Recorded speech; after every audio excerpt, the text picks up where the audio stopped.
अस्सलाम वालेकुम नाज़रीन, मेरा नाम है मिस्टर मुबीन और आप देख रहे हैं मेरे यूट्यूब पर चैनल पाक न्यूज़। काफ़ी दिनों पर सोशल मीडिया पर एक वीडियो बहुत ही ज़्यादा गर्दिश कर रही है। कुछ लोगों ने मुझे मैसेज किए कि इसके ऊपर भी आप एक वीडियो बना डालें।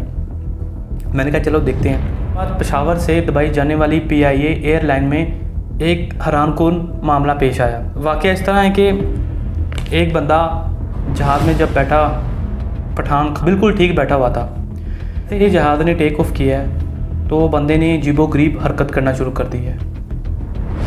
कभी वो जहाज़ के सेंटर में आके लेट जाता, कभी वो अपनी चेयर को मुक्के टांगे मारता, कभी वो अपना सामान निकाल के फेंक देता, खिलार देता, कभी वो ऊंची ऊंची अजान देना शुरू कर देता। और यहाँ तक कि उस बंदे ने जहाज़ के शीशे मुक्के मारे। अजीबोगरीब उसकी सिचुएशन हो गई थी।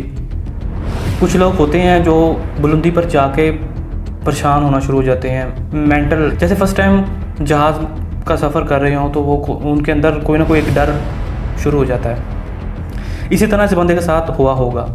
वो बंदे ने अजीबोगरीब हरकत करना शुरू कर दी, ये आप वीडियो में देख सकते हैं। कभी वो ऊँची ऊँची अज़ान देना शुरू कर देता, कभी वो सीटों के दरमियान लेट जाता, कभी वो कुर्सी को मुक्के मारना शुरू कर देता, अपना सामान को ऐसे बखेर दिया उसने।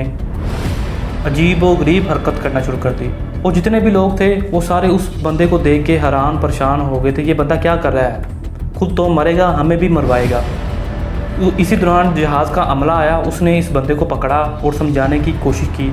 ओ भाई क्या हो गया, आपका दिमाग ख़राब है, कैसी हरकतें कर रहे हो।